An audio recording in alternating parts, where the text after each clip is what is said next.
అదే RTV app వార్తల్ని క్షణాల్లో చదివే అవకాశం ఉంటుంది. ఒక న్యూస్ పేపర్, ఒక టెలివిజన్ ఛానల్ మీ చేతుల్లో ఎప్పుడూ ఉంటాయి. పల్నాడు జిల్లాలో వైసీపీకి బిగ్ షాక్ తగిలిందని చెప్పాలి. అలాగే పిఠాపురం మాజీ ఎమ్మెల్యే వైసీపీ పెండెం దొరబాబు అయితే ప్రస్తుతం పార్టీకి అయితే రాజీనామా చేసినట్టుగా మీడియా ముఖంగా ప్రకటించారు. ప్రస్తుతం పెండెం దొరబాబు గారు మాట్లాడే ప్రయత్నం చేద్దాం. సార్ చెప్పండి, ఈరోజు పార్టీకి రాజీనామా చేయడానికి కారణాలు ఏంటంటారు? గత 4 నెలలుగా కొంతమంది వ్యక్తులతో నేను మీ అందరికీ తెలుసు ఏ రకంగా అనేది, ఏ రకంగా అవమానం పొందాననేది.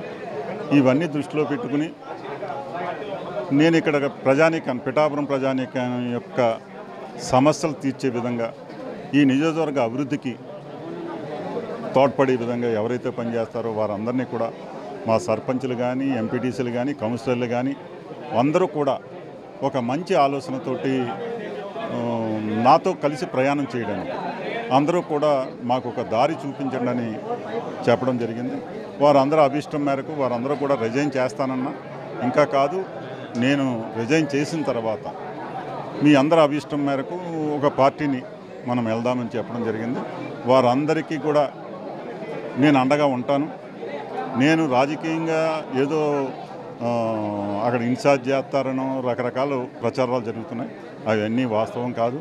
నేను రాజకీయంగా రేపొద్దు మళ్ళీ పోటీ చేయాలనో సంకల్పం ఉన్న ఆలోచనతో నేను భగవంతుడి దయ వల్ల ఈ పిఠాపురం నియోజకవర్గ ప్రజానీకం నాకు 2 పర్యాయాలు శాసనసభ్యుడిగా అవకాశం ఇచ్చినటువంటి ప్రజలకి రుణం తీర్చుకునే విధంగా వారి యొక్క సమస్యలకి నేను అండగా ఉంటానని చెప్పేసి మా నాయకులకు అండగా ఉండడానికి నిర్ణయం తీసుకుని ఈ రోజున రిజైన్ చేయడం జరిగింది.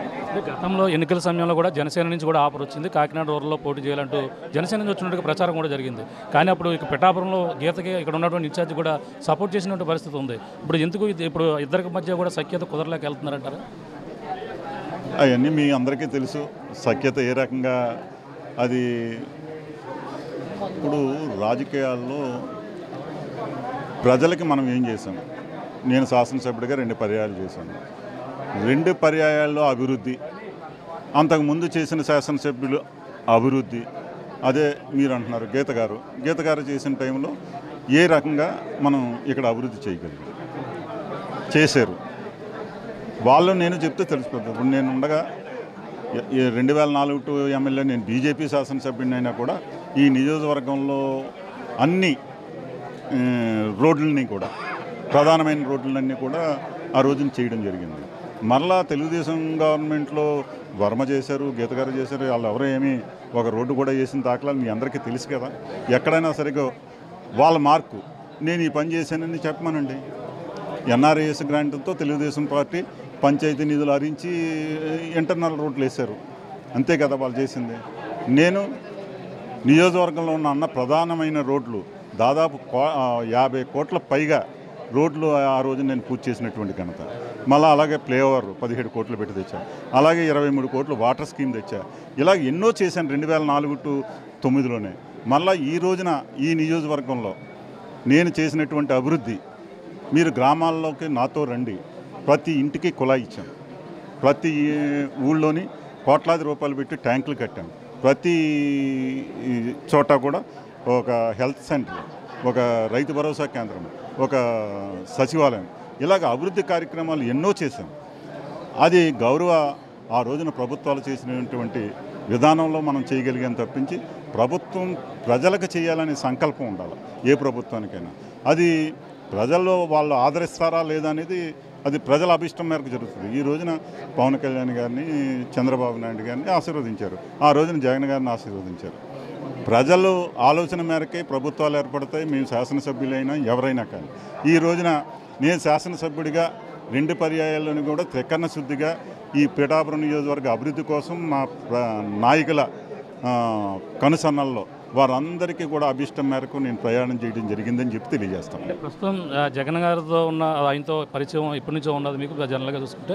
అంటే ఆయన మీద ఇది లేక మీరు బయటకు వచ్చేస్తున్నారు, లేదంటే కార్యకర్తల కోసం వస్తున్నారా, లేకపోతే ఆయన దగ్గర ఉన్న క్వార్టర్ కోసం మీరు బయటకు వచ్చేయడం జరుగుతుందండి?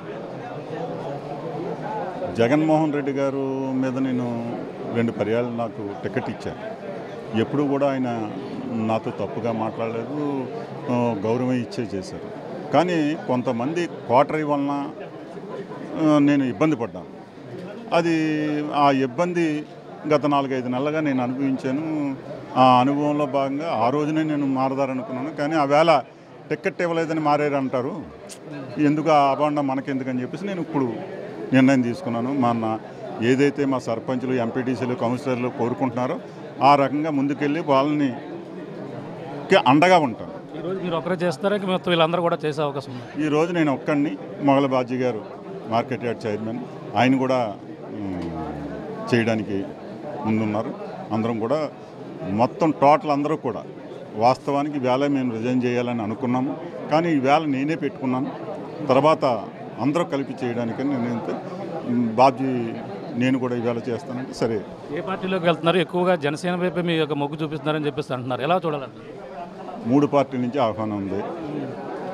అది ఏ రకంగా అనేది నేను కూటమిలోకి మట్టుకు వెళ్ళడం ఖాయం. అది మీ అందరికీ తెలుసు. ఇక్కడ ప్రజల అభిష్టం ఏంటో మీ అందరికీ తెలుసు. మీడియా సోదరులకు తెలియదే ఉంటుంది. కూటమి ప్రభుత్వం అంటే నియోజకవర్గంలో ఏం కోరుకుని మీరు వెళ్ళడం జరుగుతుంది? ఒకవేళ కూటమి పార్టీలోకి వెళ్తే మనం ఈ నియోజకవర్గ అభివృద్ధి, ప్రజల కష్టాలు ఏమన్నా ఉంటే తీర్చే విధంగా వారికి అండగా ఉండడానికి నేను వెళ్తున్నాను. అంటే జనసేనలో పక్కాగా అనుకోవచ్చు అంటే మీ అల్లుడితో పరిచయంతో ఆ జనసేనలోకి వెళ్తారని కూడా ప్రచారం కూడా ఉంది.